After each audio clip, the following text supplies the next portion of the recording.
21페이지 펴보세요. 자, 밀도가 나와 있죠? 밀도. 자, 밀도란 게 뭐냐라고 하는 겁니다. 밀도는 단위 부피당의 질량이다, 이렇게 우리가 구하는 거죠.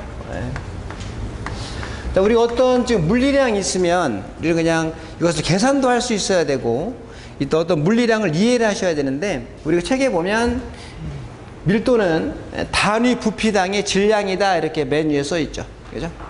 그래서 우리 항상 이제 여기는 부피와 질량을 알면 되는데, 항상 기준이 뭐가 기준이냐면 분모가 기준이야, 분모가. 그러면 분모 분자 중에 뭐를 먼저 말해야 돼?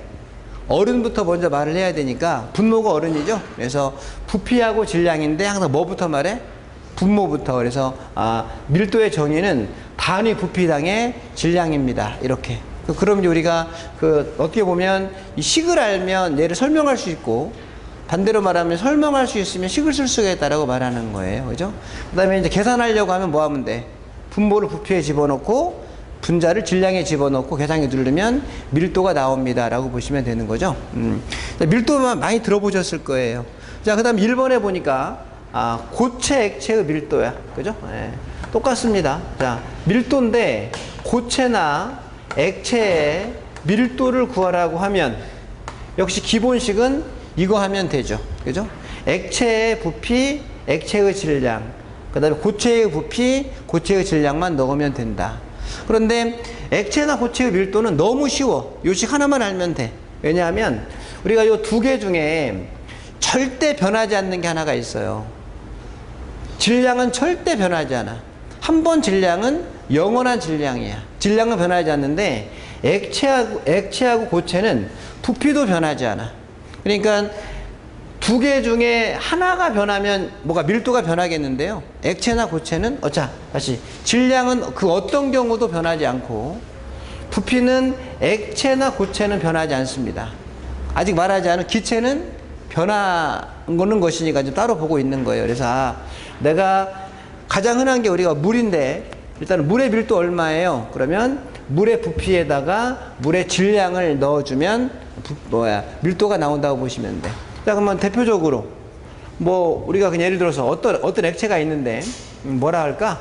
물이라 할게 그냥. 물의 밀도 얼마예요? 그러면 식은 매번 똑같아. 부피분의 질량, 이렇게 쓰면 되거든요. 근데 내가 물 10리터가 있는데 10리터를 저울에 달아봐야 질량을 알잖아. 저울에 달아보면 보나마나 10kg일 것이다, 라고 말하는 거지. 10리터가 10kg이면 얘는 무슨 말이야? 다시 계산기 누르면 kg per 리터가 나오는데 1이 나오겠죠. 항상 언젠가 말씀드렸던 것 같아. 분모는 항상 얼마다? 1이다. 그러면 1리터는 1kg이다. 물은 어때요? 항상 1리터는 1kg이야. 그죠? 그래서 우리가 어쨌든 공식에 의해서 밀도를 구하는데, 액체는, 자, 만약에 수은이다. 물이 대표적인 거 수은이다. 수은의 밀도는 얼마야? 수은의 밀도는 내가 얼마씩을 달아봤는지는 여기 나오겠지만, 계산하면 13.595 kg per 리터예요. 수은은 1리터가 몇 kg이야? 13.6kg 정도가 되는 거죠. 똑같은 액체일지 몰라도 물질마다 뭐가 달라? 밀도가 다르다라고 하는 거죠. 그럼 우리 다른 말로 뭐죠? 단위가 똑같은데 얘가 밀도가 크잖아요. 밀도가 크다는 것은 뭐야? 무겁다는 말입니다, 라고 말하는 거죠. 밀도가 크다 그러면 무겁다, 밀도가 작다 그러면 가볍다, 이렇게 보시는 거라고. 자, 액체나 고체의 밀도는 이 공식 단순합니다. 그죠? 그 다음에 밀도의 단위는 무조건 뭐만 되면 돼? 분자는 질량이면 되고 분모는 부피면 됩니다, 라고 보시면 되죠. 물론 단위가 이것만 있는 건 아니죠. 킬로그램이 아니라 그램도 있을 것이고, 그다음 리터가 아니라 무슨 큐빅미터라거나 큐빅센티미터도 있겠지만 단순한 단위는 이겁니다, 라고 하는 거예요. 자, 문제는 기체입니다. 기체 때문에 우리가 좀 어려워요, 모든 시험 문제가. 자, 기체의 밀도도 일단 구하라고 하면 이렇게 구하시면 돼. 기체의 밀도도. 그럼 어떤 기체의 질량에다가 어떤 기체의 부피로 나누어 주면 되는 것이겠죠. 근데 말씀드린 것처럼 기체라고 하더라도 뭐는 절대 변하지 않아? 질량은 절대 변하지 않아. 예, 모든 물질의 질량은 절대 변하지 않는다. 그런데 문제는 기체의 부피가 변해. 뭐에 따라서 가장 쉬운 얘기로 온도가 변하거나 압력이 변하면 질량은 변하지 않는데 부피는 매번 변해요. 그러니까 부피가 변하는 순간 뭐가 변하게 되는 거야? 밀도가 변하게 되니까 기체의 부피는 매우 복잡하다. 조금 전에는 기체의 부피가 얼마였는데 지금처럼 에어컨을 딱 틀었더니 온도가 변했죠. 그럼 부피가 또 변하라는 거야. 그래서 식은 당연히 이 두 개지만 얘가 매번 변하다 보니까 또 복잡한 식이 나오는 거죠. 자, 그래서 일단 기체의 밀도는 두 가지가 있죠. 가번의 표준 상태인 경우, 표준 상태인 경우 말씀드렸죠. 예. 압력은 1기압이고 온도는 0도씨일 때를 우리는 표준 상태라고 했다. 자, 대표적으로 지난번 설명드린 것 같은데, 그죠? 예. 우리가 가장 흔한 게 뭘까요? 유연물은 사실은 그 액체 아니면 고체였잖아, 그죠? 예. 유연물은 기체가 없었죠. 그냥 우리가 쉽게 프로판이라거나 부탄 같은 것들은 유연물이 아니야. 걔는 어떤 기체니까 가스라고 말하고, 우리 유연물은 액체 아니면 고체인 거니까 1기압 20도씨에서, 자, 예를 들어서 우리가 가장 흔한 얘기로 뭐 프로판은 유연물이 아니지만 프로판의 밀도 얼마입니까? 이렇게 물어봤어요. 그러면 어쨌든 밀도는 식은 이거 똑같아, 마찬가지로. 근데 내가 프로판이 무엇인지를 먼저 판단해야 돼. 액체라고 판단됐으면 요 식에 집어넣어야 돼. 근데 프로판은 기체죠. 자, 기체 그럼 가장 먼저 뭘 따져봐야 돼? 온도, 압력이 어느 영역인가. 근데 우리 보통 시험 문제 나올 때 프로판의 밀도 문제가 이렇게 나왔다 그러면 얘는 온도, 압력이 안 주어졌잖아요. 그럼 뭐로 볼 수 없어? 표준 상태라고 볼 수가 없어. 그때는 역시 이제 뭘 따져야 되느냐? 아보가드로 법칙이라고 한 페이지 넘겨보시면 나와 있죠? 아보가드로의 법칙. 오늘 이거 몇 번 할 겁니다. 모든 기체 1몰이 표준 상태에서 차지하는 체적은 22.4리터이며까지만 볼게요. 내가 필요한 거니까요. 자, 모든 기체죠. 자, 내가 어떤 기체인데 모든 기체면 다 쓸 수 있죠. 모든 기체 1몰은 표준 상태에서 부피가 얼마라고? 22.4리터라고 했어요. 22.4리터. 그러면 지금 부피 자리 얼마 들어가야 돼? 22.4리터가 들어가고, 원래 여기 뭐가 필요해? 질량이 필요한 거죠. 근데 내가 지금 여기 좀 전에 한 줄 읽었잖아. 근데 이 안에 질량이라는 말이 안 들어가 있죠. 안 들어가 있죠? 근데 우리는 뭘 알아야 돼? 아, 어떤 물질 1몰의 질량은 그 물질의 분자량을 말합니다. 이거죠. 그죠? 다시 얘기해봐. 모든 기체 1몰은, 다른 말로 뭐야? 모든 기체의 분자량은 표준 상태에서 부피가 얼마야? 22.4리터입니다. 그런데 말씀드린 것처럼 질량이 변하지 않는다고 말씀드린 것처럼 분자량도 절대 변하지 않는다라고 말하는 거야. 그러면 프로판의 분자량 얼마야? 44죠. 44. 그러면 아보가드로 법칙에 의해서, 아보가드로 법칙은 모든 기체에 쓸 수 있는 식이기 때문에 밀도 구할 때 쓸 수 있다라고 말할 수 있는 것이고 44예요. 자, 근데 여기서 주의사항이 한 가지가 있어. 내가 여기다가는 액체나 고체의 밀도를 구할 때에는 우리가 어떤 단위를 지금 써야 되는데, 이 단위 중에서 제일 우리한테 좋은 건 뭐야? 쓰기 편한 게 제일 좋은 거죠. 그죠? 그래서 나는 지금 액체나 고체는 웬만하면 킬로그램과 리터로 하면 숫자가 이렇게 딱 우리가 보기 편한 자리로 나오는 거야. 그런데 만약 어떤 경우도 있냐면 이런 경우도 있겠죠. 여기다 쓸게요. 우리가 1m 3승이라고 하는 체적이 있어. 걔는 1000리터야. 1000리터. 1000리터. 근데 내가 만약 여기다 뭘 쓸 수 있어요? 큐빅미터를 쓸 수가 있죠. 큐빅미터를. 그죠? 그럼 내가 만약 여기서 얼마 썼느냐라고 하면 얘를 다른 말로 하면 킬로그램 퍼 큐빅미터로 단위를 쓰면 되냐? 써도 된다 이거야. 그런데 그러면 얼마야 얘가? 1리터가 1kg라는 이야기는 1큐빅미터는 1000리터죠. 자, 1리터가 1kg은 1000리터는 얼마야? 1000kg이잖아. 그럼 여기다가 만약에 같은 값일지 몰라도 이렇게 쓰면 어떻게 돼? 얘도 밀도고 얘도 밀도인데 어느 게 더 쓰기 편해? 얘가 쓰기 편하잖아. 그래서 우리는 그냥 다 맞는 이야기긴 한데 나는 그냥 쓰기 편한 게 좋으니까 액체나 고체의 밀도는 킬로그램과 리터를 함께 쓰는 게 좋겠네요. 이게 그거죠. 근데 얘도 맞는 이야기는 맞는 말인데 괜히 복잡하게 느껴지죠. 자, 만약 이걸 갖다 넣으면 얼마가 되는? 1리터가 13.6이라고 할게. 13.6kg인데 그럼 1000리터는 얼마야? 13,600이 되겠죠. 물론 이것도 밀도라고 해서 틀렸다고 말할 수는 없어. 하지만 괜히 단위만 복잡해지는 거야. 둘 다 맞는 이야기지만 나는 이렇게 좀 더 편하네요 라고 하는 거야. 그래서 액체나 고체의 밀도는 그냥 우리 보통은 킬로그램과 리터를 같이 조합을 한 거죠. 그런데 기체의 경우에는 자, 언젠가 말씀드린 것 같아.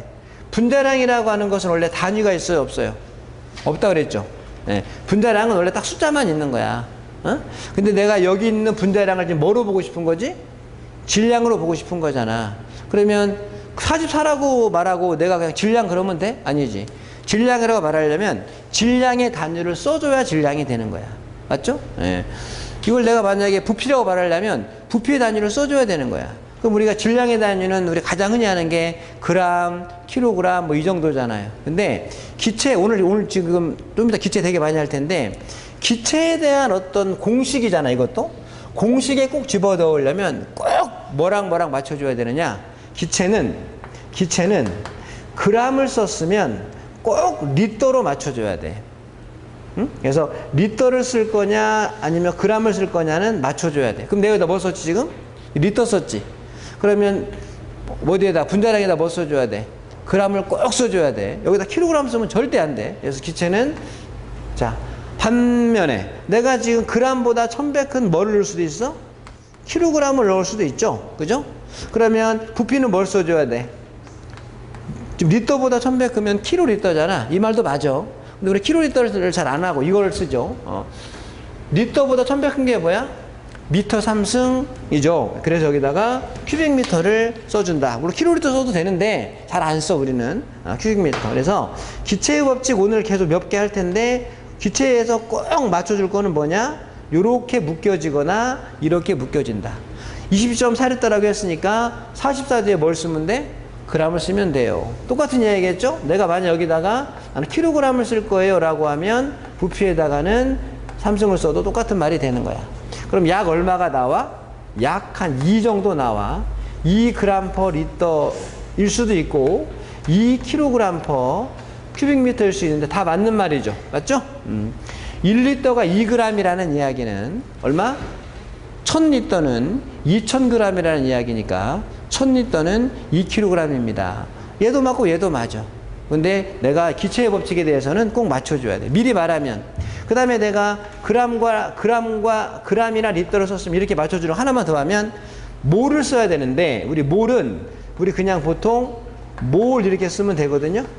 몰. 근데 우리가 이제 화학 계열이기 때문에 앞에 그냥 그램몰이라고 쓰는 경우도 많아. 근데 보통 그냥 몰 그러면 우리 보통 그램몰을 말하는 거야. 내가 만약에 어떤 질량과 부피만 넣는 게 아니라 몰수도 넣어야 될 때가 조금 이따 나와. 그럼 몰은 꼭 뭘 넣어야 돼? 그냥 몰이라고 쓰거나 아니면 그램몰이라고 쓰거나. 자, 만약에 내가 그럼 여기다 몰 쓸 때는 뭘 써야 돼 또? 몰 쓸 때는 역시 1100 큰 걸 써야 되니까 앞에 킬로몰이라고 써주면 되겠죠. 그래서 우리가 어떤 지금 기체에 대한 부분에 대해서 공식에 들어가려면 이렇게 꼭 묶여져 들어가 주든지 이렇게 꼭 묶여 들어가 줘야 됩니다라고 하는 거야. 물론 내가 이렇게 구했어. 이렇게 내가 구했어. 구해놓고 나서 내가 필요하다면 얘를 뭐로 바꿀 수도 있어? 킬로그램 퍼 리터로 바꿀 수도 있어. 근데 내가 말하는 이거는 뭐야? 공식에 집어넣을 때는 꼭 이렇게 맞춰 들어가고 내가 다 구해놨잖아 이거. 구한 거를 내가 필요하다면 이렇게 바꿀 수가 있어. 그럼 얘는 얼마가 되는 거야? 0.002가 나오겠지. 이것도 밀도 맞잖아. 왜? 부피와 질량이니까. 그런데 공식에 이렇게 들어가면 안 돼. 공식은 이렇게 둘 중에 하나로 맞춰 들어가야 되고 얻어진 결과물을 가지고 바꿀 수 있다라고 말하는 거죠. 됐죠? 그래서 우리는 이제 밀도, 기체의 밀도. 사실 우리는 이걸 보통 기체의 밀도를 그래. 기체의 밀도를 증기 밀도라고 그래. 증기 밀도. 우리 보통 기체라는 말을 뭐라고 말해요? 증기라고 말하거든. 그래서 보통 기체의 밀도를 증기 밀도라고 말한다. 자, 우리 대표적으로 뭐가 있냐면 사료이온물의 경우를 공부하셨는데 사료이온물의 경우는 액체죠. 근데 액체 상태에서는 아무런 위험성이 없잖아. 뭐가 돼야 돼, 얘가 지금 기체가 되어가지고 공기 중에 이렇게 있을 때 그때 위험해지는 거니까 사실은 액체도 우리가 뭐 위험하다고 말하고 있지만 결론적으로는 최종 결론은 가솔린이라고 하는 것이나 에테르나 아세톤 같은 것들이 기체가 되었을 때 위험하다. 첫 번째 여기 지금 보면 아세톤이 있었는데 아세톤이 막 잔뜩 이렇게 막 어떻게 해서 기화돼 가지고 공기 중에 흩어져 있는데 얘가 어디쯤에 있을 것인가는 뭐예요? 기체가 얼마나 무거우냐 가벼우냐는 밀도라는 말로도 하고 비중이라는 말도 하는 거죠. 그죠? 자, 만약 여기서 내가 한번 볼게. 아세톤의 증기 밀도 얼마예요? 이렇게 물어봤다는 거야? 그럼 아세톤이 뭐지? CH3COCH3죠? CH3, CO, CH3가 아세톤입니다. 자, 만약 물은 거죠. 아세톤에, 자, 프로판이라고 하는 것은 당연히 기체인지 알고 있기 때문에 프로판의 밀도라고 말하는 거야. 근데 여기 지워도 되죠? 아세톤에는 두 가지가 있어. 아세톤의 밀도를 구하세요 라는 말과 증기 밀도를 구하세요 라는 말은 완전 다른 말이지. 무슨 차이야? 아세톤의 밀도, 그럼 아세톤은 원래 뭐예요? 액체니까 이 식에다 넣어야 돼. 이 식에다가. 이 식에다 넣으려고 하면 얘는 어떻게 해야 돼? 아세톤 이만큼 있어요. 걔가 몇 리터입니다 라고 여기다 들어가야 되고 걔를 저울에 달아봐야 돼. 그러면 몇 킬로그램이 나오겠죠. 그죠? 예. 그럼 이거는 아세톤의 밀도는 나는 이 뭐만 알면 돼. 시험지에 이 두 가지가 다 나와 있을 거라는 거야. 나는 이 시계만 넣으면 돼. 아세톤에 대한 부분에 대해서. 걔는 요 밀도입니다. 밀도. 그런데 말한 것처럼 나는 아세톤이 얼마나 무거운지는 별로 안 중요해. 뭐가 중요해? 아세톤이 기체가 되었을 때 얼마나 무겁냐 가볍냐가 더 중요하다는 거, 우리 입장에서는. 그때는 뭐라고 말해야 돼? 아세톤의 증기 밀도 얼마예요? 이렇게 물어보면 같은 밀도인 것처럼 보이지만 말이 다른 거죠. 아세톤은 액체인지 알고 있기 때문에 그냥 밀도, 그럼 액체일 때 밀도? 좀 전에 봤던 거. 아세톤의 증기 밀도라고 하면 아세톤은 원래 액체인데 기체가 되었을 때 밀도를 물어보니까 여기로 들어간다라는 이야기야. 근데 아세톤에 대한 온도 압력이 있어요, 없어요? 지금 문제상에 없죠. 없으면 뭘로 봐야 돼? 표준 상태로 봐야 돼. 그럼 식은 어떻게 돼? 아보가드로 법칙 들어가야 돼. 아세톤이 기체가 되었다. 아세톤 기체 1몰은 표준 상태에서 22.4입니다 라고 보는 거죠. 그럼 이제 여기는 다 똑같은 이야기야. 그럼 이제 아세톤은 표준 상태네요. 22.4리터라고 저는 쓸 거예요. 자, 아세톤의 분자량 얼마야? 해봐야지. 나도 모르니까. 12 곱하기 3 하면 36 맞나요? 그 다음에 6, 그 다음에 16, 58인가 보다. 58. 뭐 써줘야 돼? 그램 써줘야죠. 맞죠? 네. 이것이 얼마가 2점 얼마 나오겠죠. 2점 얼마 그램 퍼 리터가 나와요 라고 하는 거죠. 그죠? 사실 밀도가 제일 중요해. 밀도를 알아야 다른 걸 다 구할 수가 있어요. 그래서 밀도를 맨 먼저 한 이유도 밀도가 제일 중요하니까. 그죠? 자, 어쨌든 우리 사료유연물 같은 경우가 대표적인 것은 사료유연물 그러면 두 가지 밀도가 있다. 그죠? 예. 그냥 밀도는 액체니까 저기다 넣어서 단순하게 구하면 돼. 예? 그 다음에 뭐야? 기체의 밀도는 일단 온도 압력에 따라 첫 번째 하나 한 거야, 지금. 표준 상태일 때가 있고 지금 상태일 때가 있다. 자, 그러면 지금 상태는 뭐라고 말해야 돼, 이제? 표준 상태가 아니라고 말해야지. 지금 상태 얼마예요? 지금 상태는, 표준 상태라고 하는 것은 이 두 가지를 모두 만족했을 때가 표준 상태야. 자, 일반적인 경우는 압력은 1기압이겠죠. 우리 강의실의 압력이. 온도는 얼마야? 온도 0도씨일 가능성은 거의 없죠. 0도씨보다 높을 수 있고 낮을 수 있는데 지금은 25도다 라고 하면 지금 얼마예요 라고 하면 이따 하겠지만 밀도를 로라고 합니다. 로는 RT분의 PM이라는 유명한 식이 있어. 유명한 식. 요 식에다 대입을 시켜주면 돼. 자, 이것도 마찬가지야. 복잡한데, 그러니까 원래는 기본은 단순한데 왜 복잡해? 액체일 때는 전혀 복잡하지 않아. 고체도 복잡하지 않아. 기체일 때에도 표준 상태일 때는 별로 복잡하지 않아. 아보가드로 법칙 뭐 읊어주면 돼. 아닐 때는 요 네 가지를 알아야 돼. 자, 이따 하겠지만 요 P는 뭐예요? 자, 여기는 지금 우리가 기체죠, 기체. 그럼 이건 뭐라고 해야 돼? 기체의 부피와 기체의 질량이잖아. 얘는 뭐야? 기체의 압력. 기체의 분자량, 그 다음에 기체의 상수, T는 기체의 절대 온도 이렇게 보는 겁니다. 자, 기체의 법칙에서 또 하나가 있어.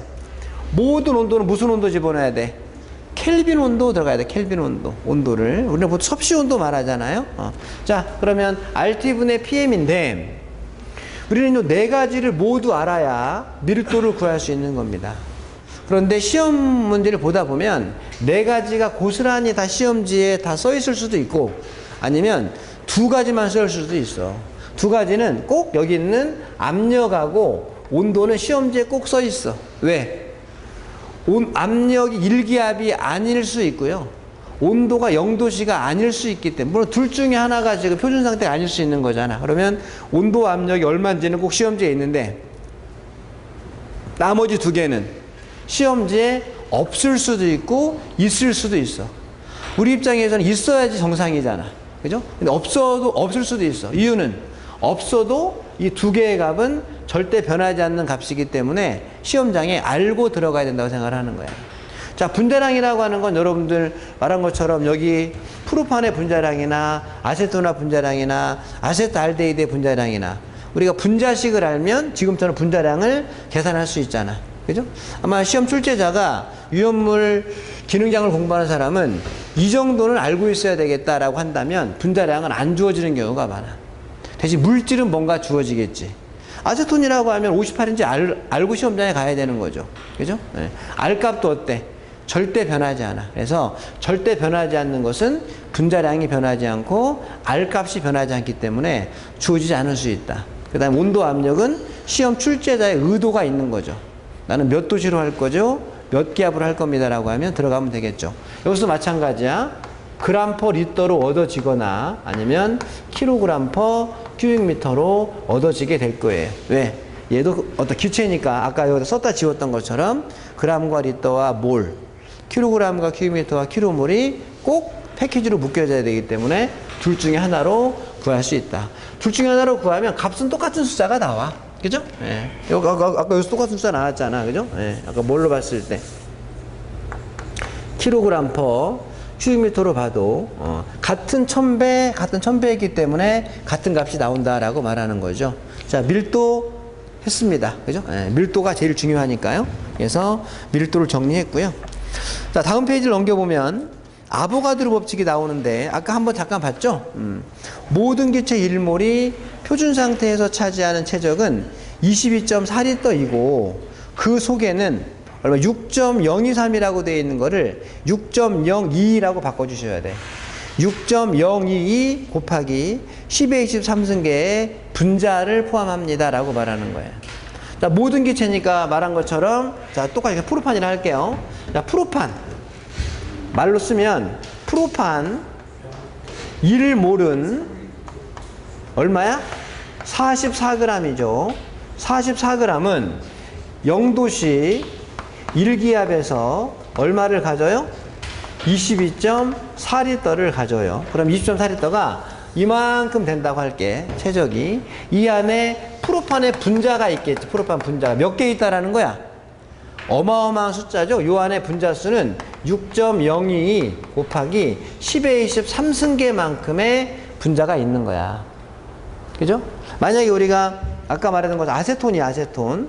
아세톤이 평상시에는 얘가 액체지만 얘가 지금 기체로 되었어요. 그럼 똑같은 얘기지. 아세톤 1몰은 58g이죠. 58g이 0도씨 1기압에서는 부피는 얼마야? 20.4리터고 그 안에는 얼마만큼의? 이만큼만큼의 숫자의 아세톤 분자를 가지고 있다. 그죠? 이걸 우리 보통 뭐라고 말해?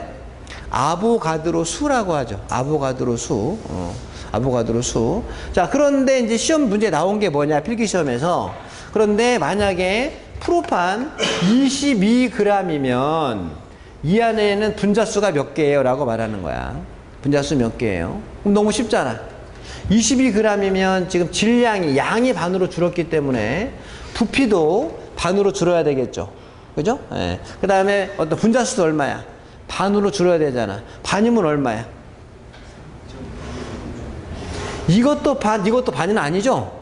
이것만 반입니다. 이것만 반. 얘는 그러면 3.011 곱하기 10의 23승계가 반이야. 반.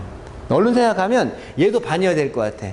근데 그게 아니죠. 그러니까 요 앞에 것만 반으로 주면 됩니다. 이 쉬운 문제 나왔던 거 아니야. 그죠? 이게 아보가드로 수는 아보가드로 법칙에서 여기 분자수, 1몰의 분자수를 말하는 겁니다. 라고 말하는 거죠. 그런데 하나가 바뀌었어.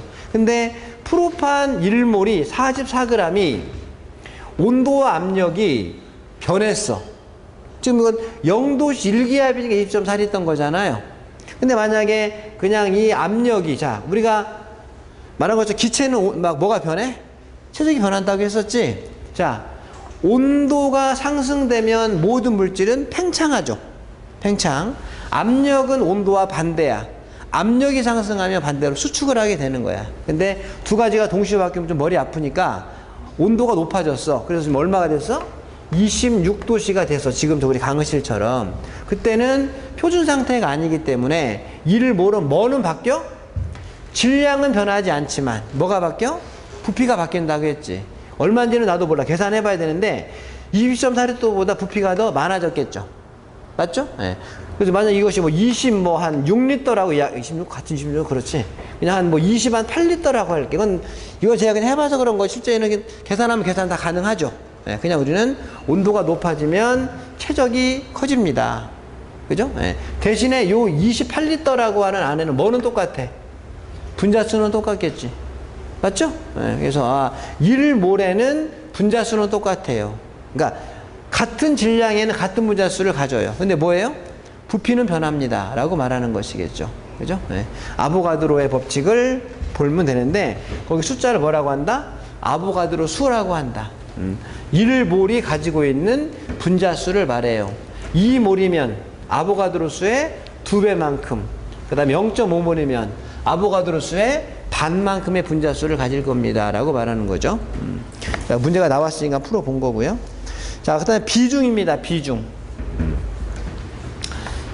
자, 비중이라고 하는 게 뭐야? 말 그대로 무게의 비죠. 무게의 비. 자, 우리는 일반적으로 좀 전에 했던 것처럼 일단은 밀도가 크다는 것은 무겁다는 이야기야. 그냥 비중이 크다는 것도 무겁다는 이야기죠. 자, 비중은 무게분의 무게니까 항상 기준이 어디로 들어간다고요? 분모로 들어간다. 그래서 원래의 뜻은 기준 물질의 무게, 기준 물질의 무게 분의 어떤 측정 물질의 무게. 이게 무게의 비야. 최소한 두 가지가 있겠죠? 네. 이렇게 들어가야 돼. 그죠? 자, 그래서 만약에 무게니까 그램 들어가면 단위가 지워지고 숫자만 나오는 거고, 킬로그램 들어가도 단위는 지워지고 숫자만 남게 되는 거예요. 그래서 원래 얘를 비중을 뭐라고 그래? 우리는 무차원수라고 그래. 무차원수. 무차원수가 뭐예요? 아까 지금 밀도 같은 경우에는 무슨 그램 퍼 리터나 킬로그램 큐빅미터, 우리가 얘를 뭐라고 말해요? 가장 쉬운 얘기로 단위라 하죠. 단위가 있으면 차원이 있는 거예요. 그런데 비중은 딱 숫자밖에 없어. 2, 3, 1.5 뒤에 뭐가 없어? 단위가 없는 거죠. 단위가 없으니까 뭐가 없어? 차원이 없는 거지. 그러니까 차원이 없으니까 무차원이죠. 네. 차원이 없고 숫자만 있습니다. 얘를 우리는 무차원수라고 한다라고 보시는 거지. 그래서 비중은 단위가 없어요. 자, 이것이 만약에 얼마다? 1.5예요 라는 말이 뭐야? 그러면 측정 물질은 기준 물질보다 무겁죠. 얼마 무거워? 1.5배 무겁습니다 라는 말이고, 2라고 하면 2배 무겁다는 이야기죠. 자, 일반적인 경우에도 비중을 쓸 수가 있어요. 가장 많이 쓰는 표현이 이 두 가지죠. 분필은 분필 지우개보다 몇 배 무거우냐. 이게 비중이라는 거야. 이 두 가지 물질 중에 무엇이 무엇보다 몇 배 무거우냐가 무게의 비를 물어보는 거죠. 아까 제가 뭐라 그랬었지? 분필은 분필 지우개보다 몇 배 무거우냐. 그러면 기준 물질이 뭐야? 분필이야, 분필 지우개야? 분필 지우개죠. 분필은 얘보다 몇 배 무거워. 얘가 기준이야. 그래서 여기다가 뭐라고 써야 돼? 분필 지우개의 무게 분의 분필의 무게, 이렇게 하면 되는데, 지금 이 상태에서 그렇게 말하면 얘가 항의를 해. 왜 항의를 해? 얘는 크고 얘는 작은데 같이 무게의 비로 하면 얘가 억울하다고 할 거 아니야. 그래서 원래 뭐라고 말해야 돼? 무게분의 무게라는 말이 맞는데 앞에 단서를 붙여야 돼. 같은 부피끼리의 무게입니다. 그래야 얘가 불만이 없겠죠. 맞지? 그러면 우리는 무게분의 무게라고 하는데 꼭 앞에 뭘 말해야 돼? 같은 부피끼리 무게예요 라고 말하는데 굳이 그럴 필요가 있냐? 물론 그 맞는 말인데 차라리 우리는 무게분의 무게는 말이 길어지니까 그냥 기준 물질의 밀도분의 측정 물질의 밀도라고 하면 오히려 더 깔끔하게 떨어져. 얘는 얼마야? 킬로그램 퍼 리터. 얘 얼마야? 킬로그램 퍼 리터. 얘가 3이고 얘가 5야. 그죠? 예. 그러면 밀도를 집어넣는 순간 뭐가 되는 거죠? 1리터가 3kg이고 1리터가 5kg이니까 같은 부피라는 건 해결이 당연히 된 거지. 그죠? 예. 무게분의 무게라는 것은 같은 부피여야 됩니다를 꼭 말해줘야 되는데 밀도분의 밀도라고 말하면 같은 부피라는 말 안 하지 않아도 같을 거다. 물론 여기다 그램 퍼 리터 쓰는 사람 없겠지. 예. 얘가 단위가 지워져야 되기 때문에 단위는 꼭 같은 단위를 써줘야 된다는 이야기야. 그죠? 예. 밀도분의 밀도라고 하는 게 더 편하겠네요 라고 말하는 거예요. 그 다음에 우리가 이제 밀도분의 밀도, 밀도랑 유사한 말 중에 하나가 비중량입니다. 비중량. 그래서 기준물질의 무게, 기준물질의 밀도라는 말도 되지만 기준물질의 비중량분의 측정물질의 비중량이라는 걸 넣어줘도 어쨌든 똑같은 의미를 가져요.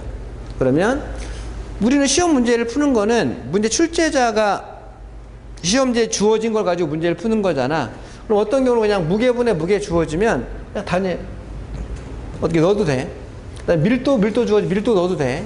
비중량은 비중량 넣어도 된다 이런 말이죠. 그죠? 예. 그런데 우리는 원래는 무게분의 무게다라고 하는 것이고 밀도나 비중량을 넣어주는 순간 뭐가 딱 해결된 거야? 같은 부피라는 건 해결이 된 거지. 그래서 단위는 전부 다 소거돼 가지고 숫자만 얼마가 남아요 라고 하는 겁니다. 이 값 1보다 크다면 무슨 말이야? 1보다 크다면 1보다 크다는 것은 분자가 크다는 거죠. 그러니까 분자가 크다는 거는 기준물질보다 무겁다는 겁니다. 이거 1보다 작다. 그러면 분자가 작다는 거죠. 그러면 측정물질 얘보다 가볍습니다라고 말하는 것이겠죠. 그죠? 네. 우리가 지난번에 그래서 뭘 봤지? 앞에서 우리가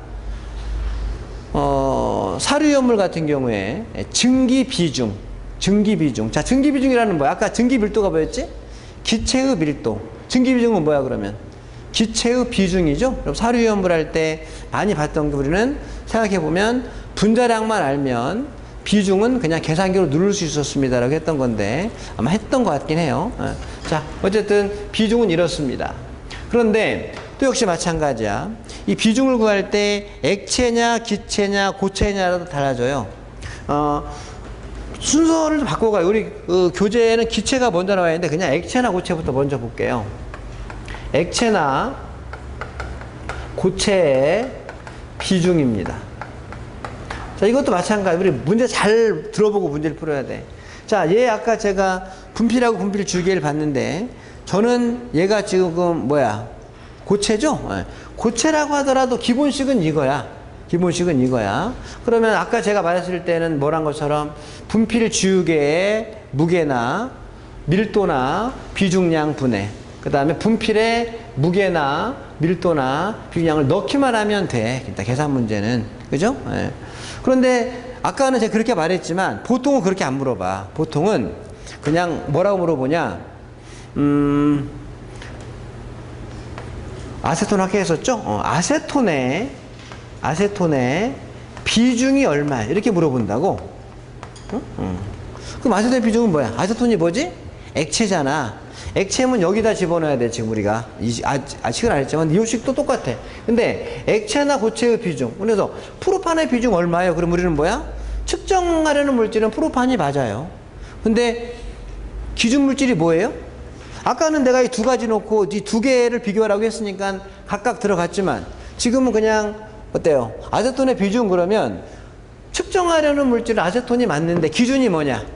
기준은 뭐야? 지구상에 가장 많은 액체가 물이니까 물의 무게, 물의 밀도, 물의 비중량 이렇게 들어가면 된다는 거예요. 주로 뭐가 들어가냐? 밀도가 들어가. 밀도. 그래서 아까 제가 밀도가 제일 중요하다고 말씀드렸었죠. 원래 의미는 무게분의 무게가 맞는데 말이 길어지니까 그냥 밀도로 쓰는 게 더 빠르고 정확하다는 이야기죠. 그래서 액체나 고체의 비중을 물어보는데 기준물질이 나오면 기준물질 넣어야 돼 문제에서. 그죠? 만약 이렇게 나올 수도 있지. 아세톤과 만약에 뭐랄까 뭐 아세트알데히드 이 두 가지를 한번 어느 게 더 무거운지 비교해 보고 싶어. 그죠? 그래서 아까 말한 것처럼 아세톤은 아세트알데히드보다 몇 배 무거워요. 이렇게 말해야 되지. 그러면 아세트알데히드가 분모로 들어가는 거야. 그 다음에 아세톤은 분자에 들어가는 거야. 원래 이때 이렇게 문제 푸는데 이렇게 하지 않고 만약에 아세톤의 비중 이렇게 물어봐 버렸어. 그러면 아세톤은 뭐랑 비교하는 거야? 액체니까 물과 비교한다라고 말하는 거지. 원래는 두 개가 다 나와줘야 돼요. 근데 안 나오면 우리는 기준 물질을 딱 물로 볼 거예요 라고 말하는 거죠. 그래서 얘는 물의 밀도인데 물의 밀도분에 지금 이거 그대로 말하면 아세톤의 밀도라고 하면 되겠죠. 그죠? 아세톤의 밀도라고. 그런데 분모는 항상 명확해야 돼. 왜? 기준이니까. 그래서 기준이 막 흔들리면 안 되잖아. 그죠? 예. 기준이 흔들리면 안 돼. 아까 말한 것처럼 아까 뭐라 했냐면 액체나 고체는 밀도가 변하지 않는다 그랬죠. 부피가 변하지 않는다고 했는데 왜 변하지 않는다 그랬었지? 밀도가 변하지 않는 이유는 부피가 변하지 않으니까. 그런데 부피가 안 변하나요? 변하는데 액체는 부피가 확확 변하죠. 이렇게 많이 변하는데 액체는 어때? 아주 조금 변해요. 그래서 정말 조금 변하니까 걔를 변하지 않는다고 그냥 이야기하는 것이지. 엄밀히 말하면 사실은 물도 어때요? 온도가 올라가면 팽창을 하잖아요. 그죠? 그래서 물의 밀도라고 해서 틀렸다고 하진 않는데 정확하게 말하려면 4도씨일 때 물의 밀도야. 4도씨일 때 물의 밀도. 아까 말한 것처럼 물은 1kg이 1리터 1kg을 했잖아요. 그게 4도씨일 때야. 만약에 우리가 30도씨일 때 물의 밀도 얼마예요? 그럼 엄밀히 말하면 얼마야? 물은 1kg이 동일한데 온도가 30도씨로 올라갔으면 부피가 어떻게 된다고? 팽창된다고 했으니까 아까 1리터가 아니라 이게 얼마야? 1.000000 얼마에 뭐 1 이렇게 될 거야. 그럼 얘가 얼마? 리터죠. 사실은 안 변하, 이걸 변한다고 해야 돼, 안 변한다고 해야 돼? 생각마다 달라. 안 변한다고 해야죠. 라고 해서 아까 안 변한다고 했는데 실제는 어때? 변하는 거잖아. 그럼 얘는 얼마가 나와? 0.99999999 이렇게 나온다고. 그죠? 이걸 밀도 변하지 않는 거잖아. 그죠? 그런데 우리는 어떤 식을 쓸 때는 정확해야 됩니다. 그래서 그냥 물의 밀도라고 해도 맞는 말이지만 정확히 말하면 뭐라 해야 돼? 4도씨의 물의 밀도예요 라고 말하는 거죠. 그죠? 네, 그래서 액체나 고체의 비중은 문제를 잘 봐야 돼. 그냥 두 가지가 다 주어지면 두 가지 중에 말 잘 듣고 그중에 기준 물질이 뭔지를 잘 판단해가지고 아까 제가 두 가지 말했을 때 어떤 분은 얘가 기준이라고 했잖아. 근데 얘가 기준이에요. 말 잘 들어보면 말 잘 듣고 어디가 기준인지를 봐야 되고 그렇지 않고 액체나 고체 중에 분비율 비중 얼마예요? 뭐랑 비교하라는 거야? 고체니까 4도씨의 물의 밀도랑 비교하라는 말이 되는 것이겠죠. 그죠? 그러면 단위가 지워지면서 숫자만 남습니다라고 보시는 거죠.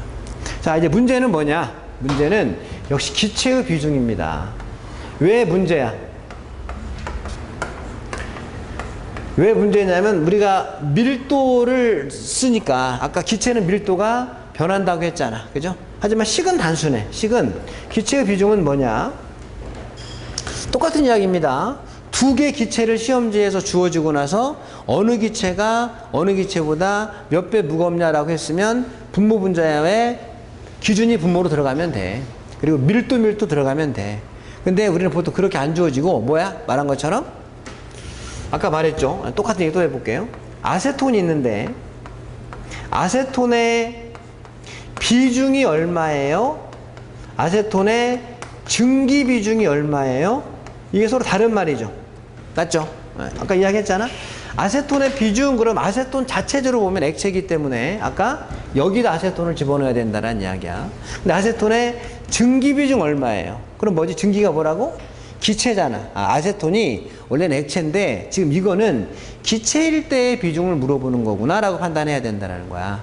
그럼 이제 아세톤이 액체였는데 지금 물어보는 거는 기체일 때 물어보는 거니까 여기다 집어넣어야 되겠네. 아세톤 기체. 그럼 여기다 뭐 들어가야 돼? 아세톤의 기체의 비중, 아세톤의 증기 비중이라고 쓰면 되겠지. 아세톤에 증기 밀도가 들어가지 그냥 밀도가 들어간 게 아니라 얘가 그냥 만약에 그냥 가스였다면 그냥 어떤 보면 프로판의 밀도 이래 버렸으면 됐을 거야. 근데 액체니까 그냥 밀도라고 하면 얘인 줄 알지. 그래서 여기다는 아세톤의 증기 밀도라고 써줘야 돼. 그래야 기체 의미가 있는 거니까. 그 다음에 이제 뭐야? 기체니까 지구상에 가장 많은 기체가 뭐예요? 공기죠. 그럼 여기다 이제 공기의 밀도를 써줘야 돼. 공기라는 건 증기란 말 안 써도 되죠. 왜? 공기는 원래 기체니까. 원래 기체에다가는 그냥 밀도 써주면 돼. 근데 얘는 왜? 액체인데 기체를 물어보니까 기체란 얘기를 말해줘야 된다는 이야기야. 그죠? 네. 자, 공기의 밀도야. 근데 말한 것처럼 분모는 항상 기준이 명확해야 돼. 얘도 말한 그래서 얼마라고 했어? 4도씨. 근데 말한 것처럼 공기의 밀도가 공기는 기체니까 매번 변한다며. 그러니까 정확히 말해. 얘는 뭐라고 해야 돼?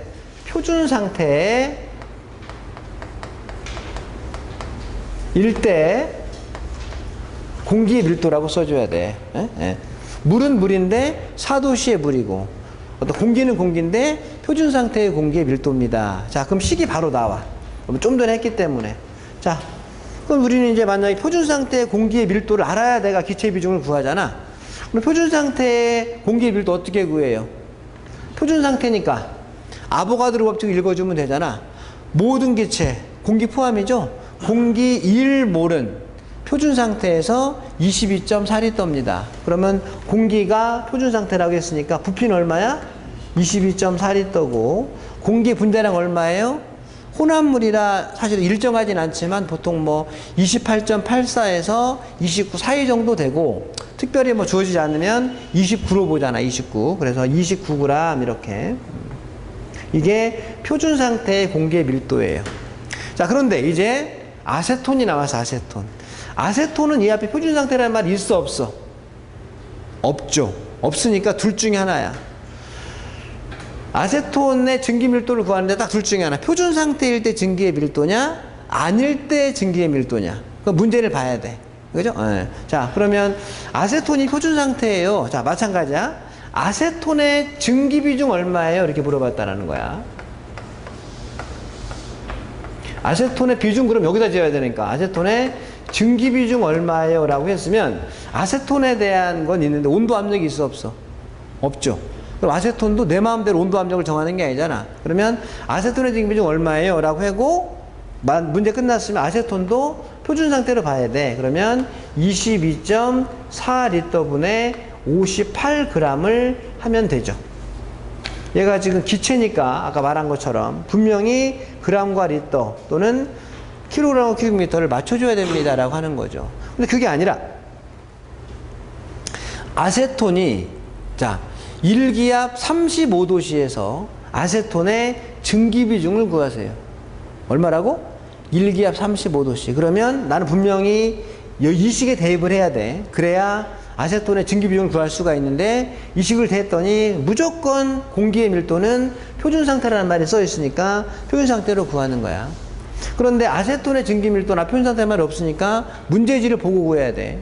아까는 아세톤에 대한 말만 있고 온도 압력 없으니까 할 수 없이 표준 상태라고 볼 수 있겠지만 지금은 1기압 35도씨라고 했으니까 이제 어떻게 구해야 돼?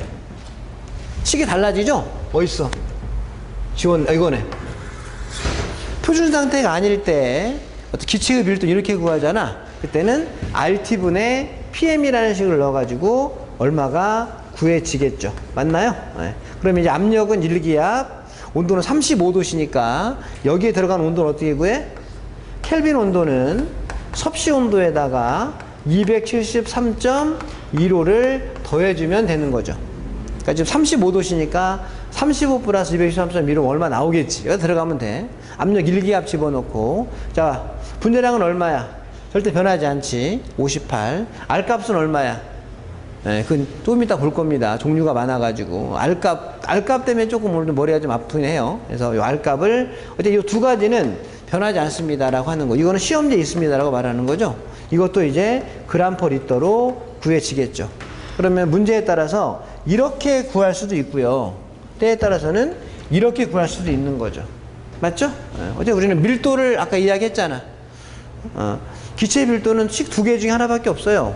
표준 상태라고 하면은 22.4리터분의 분자량, 표준 상태가 아니라고 하면 RT분의 PM 이렇게밖에 없습니다. 라고 해서 이렇게 구하는 건지 이렇게 구하는 건지 구할 수 있는 거죠. 그럼 역시 마찬가지로 그램 퍼 리터가 들어가면 단위가 없고요.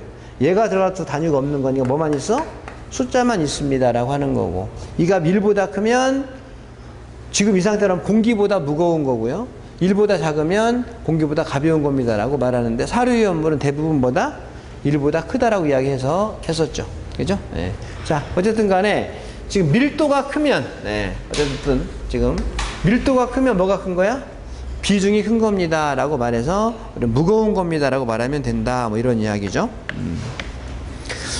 그 다음에 오른쪽에 B점이 있어. B점. B점이 뭐죠? 보일링 포인트. 우리 보통 끓는 점이라고 말하죠. B점. 아마 설명드렸던 것도 같아. B점이 낮으면 위험해요? 위험하지 않아요? B점이 낮으면 위험합니다라고 했었죠. 왜? B점이 낮다라는 이야기는 증기압력이 높은 겁니다 라고 이야기했었고, 증기압력이 높다라는 것은 기체가 되기 쉽다라고 하는 말이기 때문에 B점이 낮다, 그 다음에 증기압이 높다, 그 말은 같은 말이라고 했었고, 얘는 기체가 되기 쉽기 때문에 위험합니다 라고 이야기했었죠. 그 정도에서 보시면 되고, 그런데 우리가 비등점이, 우리 보통 보면 물의 비등점이 얼마예요? 100도씨죠. 근데 물의 비등점이 언제나 100도씨예요? 아니에요. 왜냐하면 주변의 압력에 따라 달라요. 그죠? 우리가 물의 끓는 점이 100도씨예요 라고 하는데, 내가 높은 곳에 올라가서 물을 끓이면 98도씨까지밖에, 98도씨에 물이 끓어요. 그것은 뭐야? 똑같은 물인데 뭐가 달라? 여기 압력과 산유의 압력이 다르기 때문에 다른 거다라고 하니까 비등점의 정의는 뭐예요? 그냥 끓는 점입니다가 아니라 비등점의 정의는 어떤 물질의 증기압이 대기압과 같아질 때의 온도를 비등점이라고 해요. 그죠? 자, 물이 있어, 물.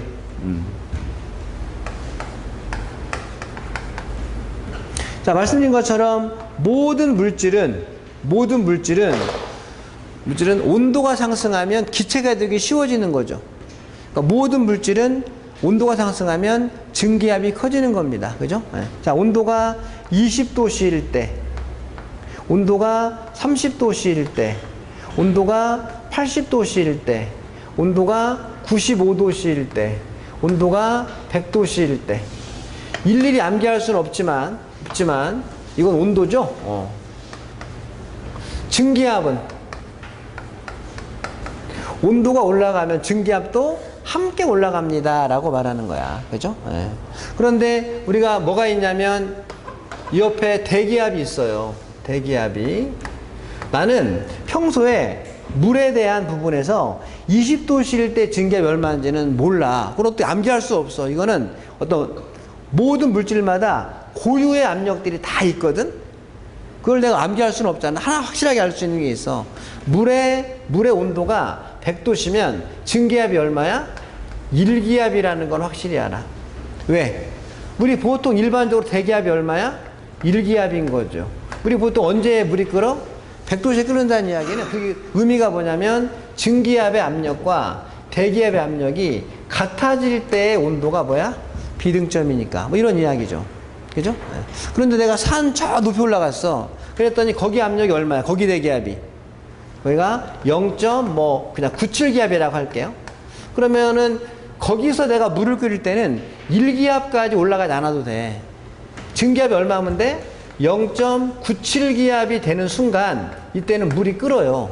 그러면 이때가 물이 끓는 거죠. 내가 있는 곳의 압력이 0.97이고 그때는 0.97만 되면 물이 끓는데, 증기압 0.97인 온도가 몇 도라고 한다면, 95도씨라고 한다면 거기서는 물이 언제 끓어? 95도씨에 끓어요 라고 말하는 거죠. 뭐는 항상 일정해요. 뭐는 요 온도에 맞는 증기압력은 항상 일정한 값을 가져. 이렇게. 그런데 뭐가 달라? 우리가 있는 위치에 따라서 대기압은 달라. 그럼 그 말로 뭐야? 대기압이 낮으면 비등점이 낮아지는 거죠. 맞나요? 네. 대기압이 높으면 비등점도 함께 높아져야 된다는 이야기야. 그래서 우리는 그냥 아무런 말이 없으면 그냥 뭐야?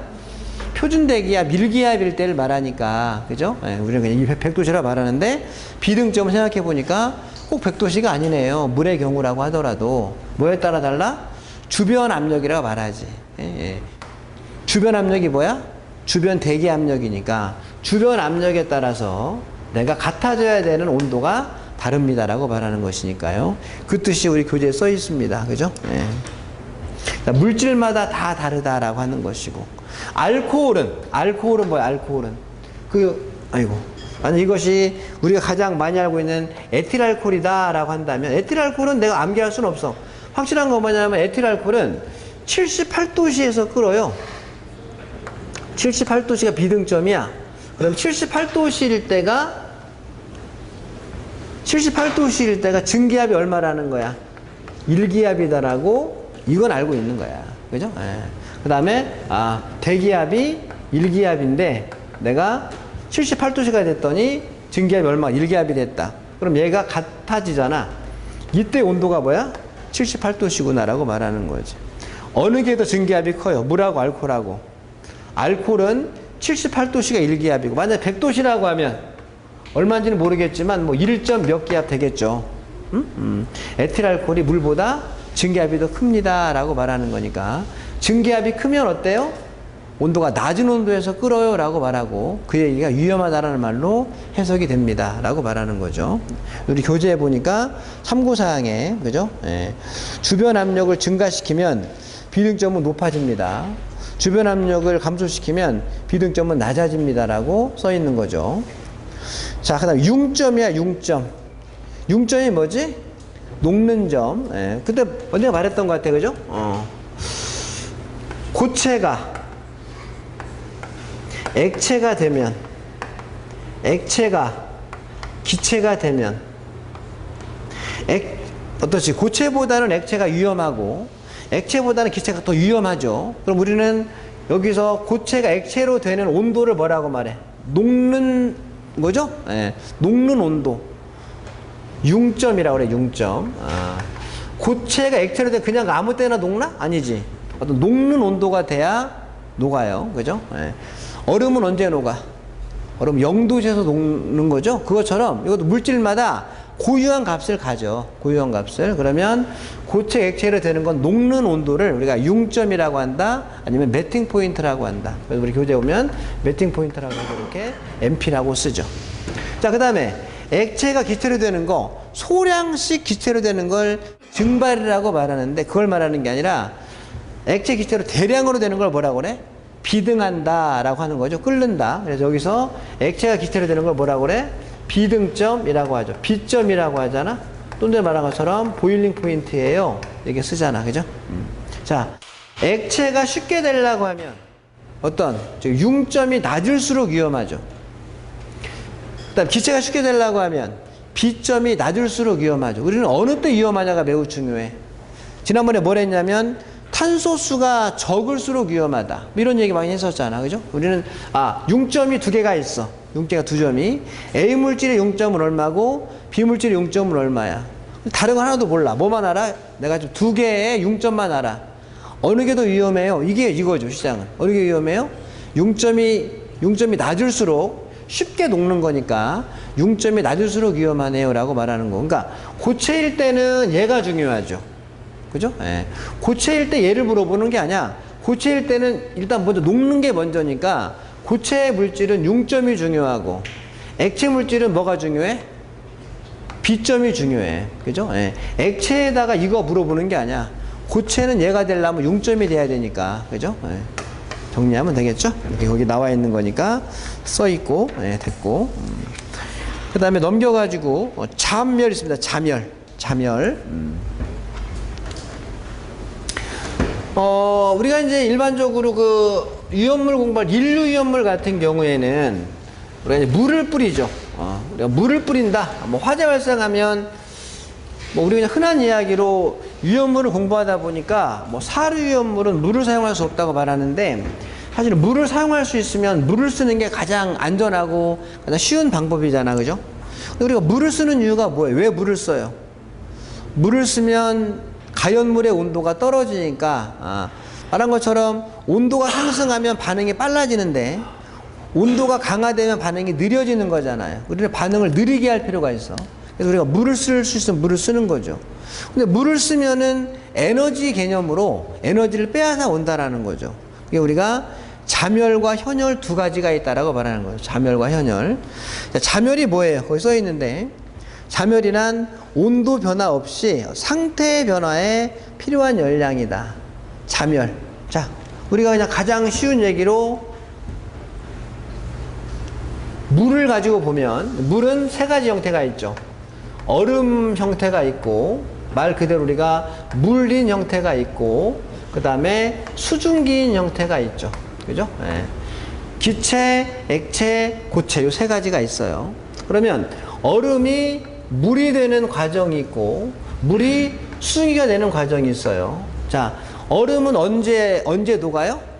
0도씨에서. 0도씨에서 얼음이 물로 될 수 있는 거지.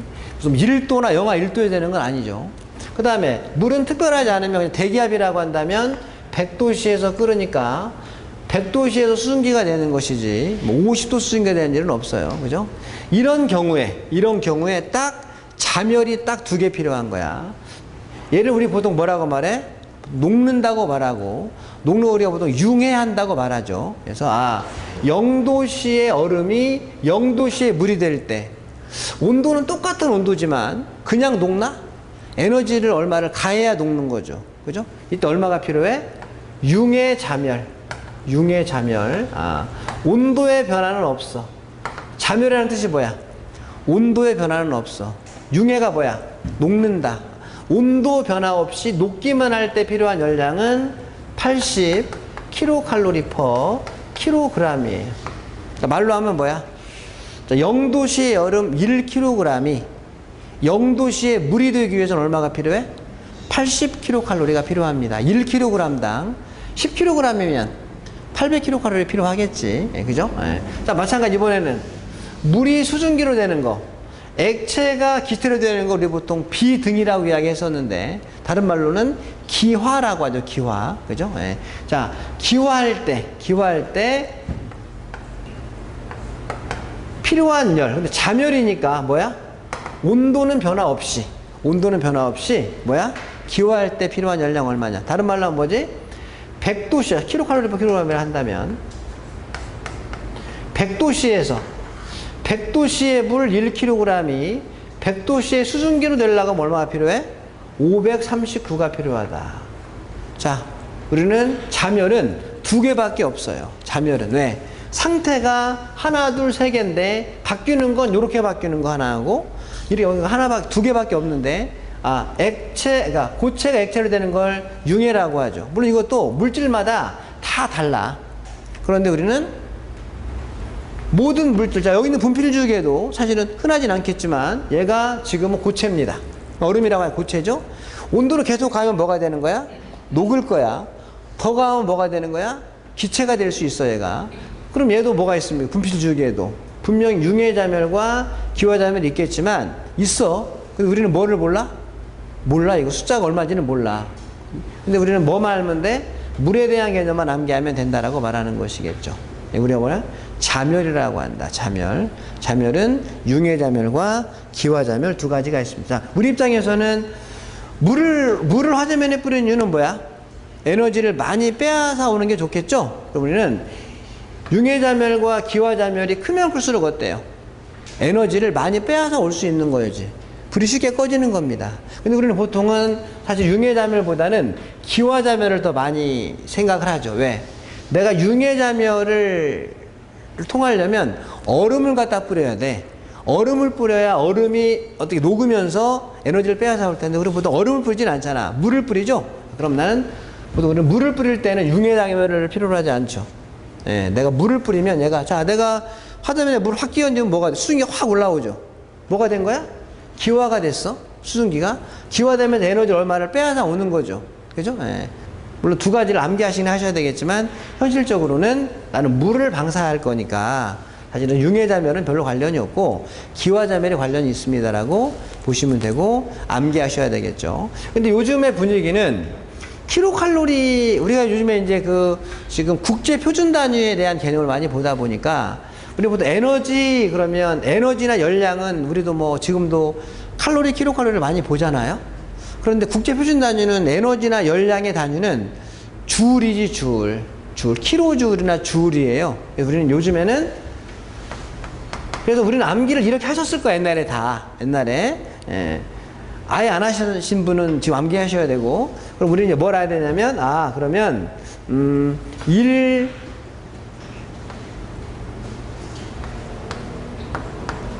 1 킬로칼로리는 4.184 줄인지를 아셔야 되는 거지. 맞죠? 네, 그렇게 정리하는 거지. 자, 1 킬로칼로리는 4.184 줄입니다. 그래서 만약 이걸 내가 문제에서 줄 퍼 킬로그램으로 물어볼 수 있어. 그러면 이거를 이렇게 암기할 수 있는 건 아니야. 뭘 암기하셔야 돼? 이거 두고두고 쓸 거니까 이 두 개의 관계만 알면 되겠죠. 그럼 여기는 얼마를 곱하면 돼? 80에다가 4.184를 곱해주게 되면 이 값이 나오겠지. 맞죠? 539에다가 얘를 곱하면 얘가 나오겠죠. 이렇게 보는 거지. 우리가 그냥 하나만 암기한다. 그다음 요거는 요 관계만 암기하면 된다. 이렇게 보시면 될 것 같아요. 그죠? 현열하고 용해도까지 얼른 하고 쉬겠습니다. 자, 우리는 이거를 우리가 자멸이라고 해줘, 자멸. 현열은 뭐야, 현열? 현열은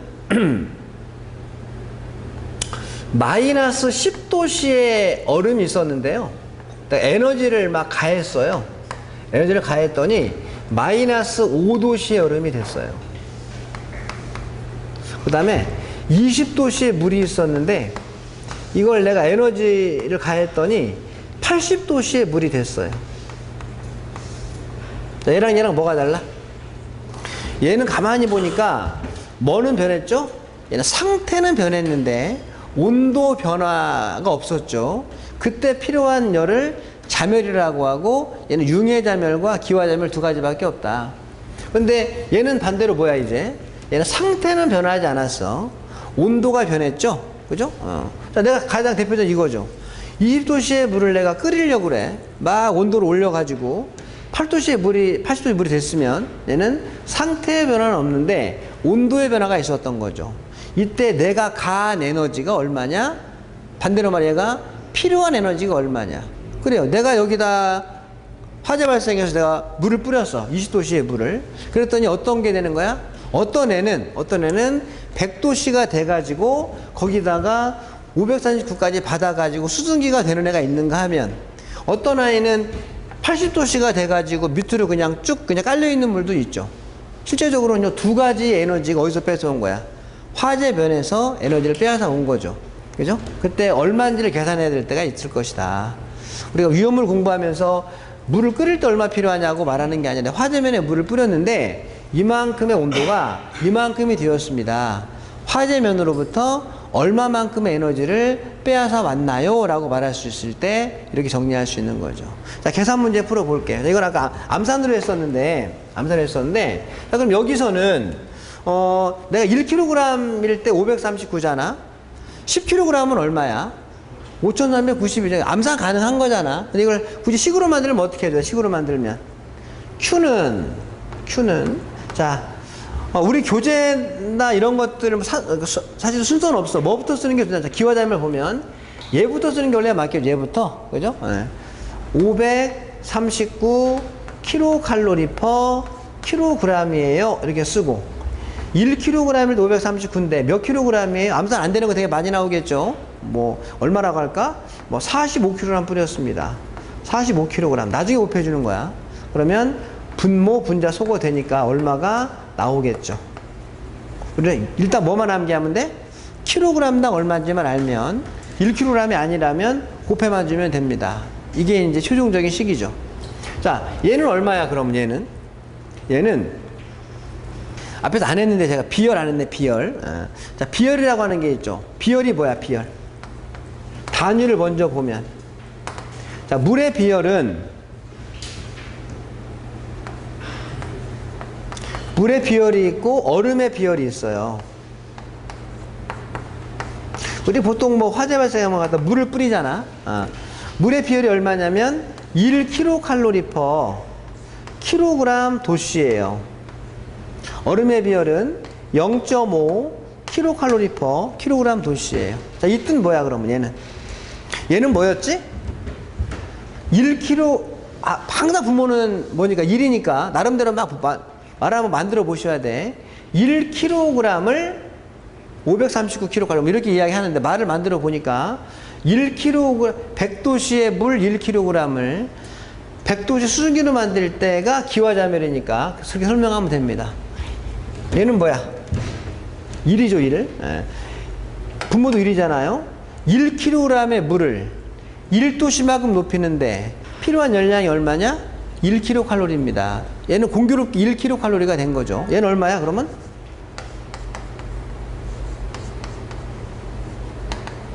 얼음이죠? 얼음 1kg을 1도씨만큼 높일 때는 얼마가 필요해?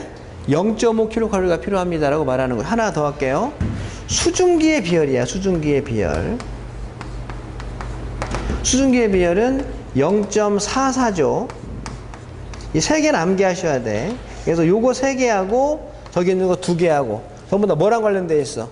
물과 관련되어 있으니까 2개. 자, 얘는 수증기는 1kg을 1도씨만큼 높이는데 필요한 열량은 0.44kcal입니다. 라고 암기하고 있는 거예요. 그죠? 이렇게. 자, 그럼 이제 만약에 내가 이걸 문제 풀려고 해요. 요거. 그래요. 20도씨의 물 얼마를 5kg을 뿌렸는데 걔가 80도씨의 물이 되었습니다. 이때 필요로 하는 열량은 얼마였을까요? 아니면 화재면에서 빼앗아온 열량은 얼마였을까요? 그럼 시작이 뭐부터 해야 돼? 가장 쉽게 문제 풀려면 요 비열부터 써야 돼. 비열부터. 자, Q는 얼마예요? 라고 했더니 내가 뭐를 했다고요? 물의 온도를 높였습니다. 물의 온도를 높이면 물의 비열을 해야 되겠죠. 그죠? 예. 그 다음에 내가 만약에 얼음이에요. 얼음의 온도를 높였습니다라고 하면 얼음의 비열이 들어가주면 되겠죠. 근데 내가 지금 이거 풀려고 하니까. 자, 물의 온도를 높였으니까 물의 비열부터 시작을 해야 돼. 1 kcal per 킬로그램 도시인데 맨 마지막에는 뭐만 얻어져야 돼? 필요한 열량이 얼마예요? 킬로칼로리만 구하면 되겠죠. 그러면 뭐랑 지워져야 돼요? 킬로그램과 도시가 지워져야 되는 거죠. 그죠? 예. 내가 비열부터 쓰고 나서 나한테 필요한 건 요거밖에 없어. 킬로칼로리라고 하는 단위만 필요하니까 킬로그램과 섭씨 온도를 소거가 돼야 되는 거야. 그럼 내 킬로그램이 소거가 되느냐? 분모에 있죠? 그러면 문제에서 뭐가 나오겠어? 5kg. 5kg을 곱해주면 되는 거지. 5kg을. 1kg이 아니라 몇 kg이에요? 5kg이에요. 그러면 킬로그램이 지워지면서 5배가 될 거야. 그죠? 그 다음에 내가 온도는 1도씨가 아니라 몇 도씨 올린 거야? 60도씨 올린 거지. 그러면 60도씨를 또 곱해주는 거예요. 그러면 역시 분모의 섭씨 온도와 분자의 섭씨 온도가 소거되는 거죠. 그죠? 네. 그럼 얼마가 되는 거야? 계산기 들어오면 얼마가 나오겠죠. 맞나? 이렇게 문제 푸는 거죠. 그래서 우리가 지금 자멸에 대한 부분에 대해서는 뭐부터 쓰고 일단은 자멸부터 쓰고 똑같은 이야기야. 내가 지금 일단 자멸을 썼는데 나중에 뭐만 남아야 돼? 킬로칼로리만 남아야 된다라는 이야기죠. 그러면 킬로그램이 지워야 되잖아. 1kg이 아니라 몇 킬로그램이다? 45kg이다. 킬로그램이 지워지는 게 눈에 보여야 되고, 그 다음에 어떤 온도가 변했다. 그런데 상태는 변하지 않았다. 그죠? 그때는 뭐? 이렇게 구하면 됩니다. 비열이 들어가면 됩니다. 비열이 먼저 들어갈 거냐, 자멸이 먼저 들어갈 거냐를 보시면 된다라고 말하는 것이겠죠. 자, 마지막 용해도도 시험에 나왔더라고요. 용해도도 조금 나오는 건데, 일단은 유연물에서는 그냥 용해도의 정의만 알면 될 것 같아. 화학 시험이니까. 자, 용해도라는 게 뭐죠? 용해도란 용매 100g에 녹을 수 있는 용질의 그람수입니다. 자, 용매와 용질이 뭔지를 알죠? 용매는 녹이는 물질, 용질은 녹는 물질이잖아. 그죠? 그래서 용해도의 정의. 그래서 식은 어떻게 돼, 그러면? 용해도의 식은 용매 100g에 녹을 수 있는 용질의 그람수, 용매의 그람수, 용질의 그람수. 그죠?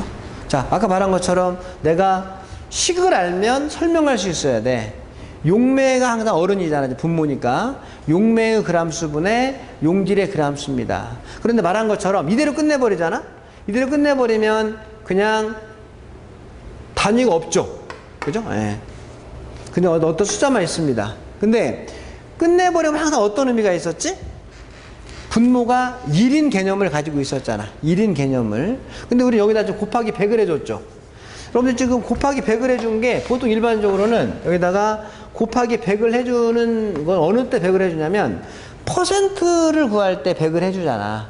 퍼센트를 구할 때 100을 해주는 거죠. 근데 이 100은 왜 100을 해줬어? 계산해버리고 나면 1g이 돼버리니까 얘가. 모든 계산은 실제 여기 숫자는 1이 아니기 때문에 계산이 누르는 거 아니야. 근데 계산 끝나고 나면 얘가 얼마가 돼 항상? 1이 되는 거지 1이. 그죠? 네. 말한 것처럼 모든 분모는 전부 다 얼마야? 1이라며 모든 분모는. 네? 그럼 이것도 마찬가지로 지금은 1이 아니겠지만 끝나고 나면 1이야 얘가. 어? 그런데 뭐라 그랬어? 정의가 100g에 녹을 수 있는. 그러니까 1g당 구했는데 얼마? 100g이니까 곱하기 100을 해준다는 이야기죠. 그래서 얘는 퍼센트가 아니어도 100을 해주는 이유는 정의 때문에 그래. 정의 때문에 100g에 녹을 수 있는. 얘 없으면 어떻게 돼? 1g에 녹을 수 있는 게 나오니까 곱하기 100을 해줘야 100g에 녹을 수 있는 말이 나오겠죠. 네, 그 정도만 알면 문제가 풀리는 문제가 나오니까 보시면 될 것 같아요.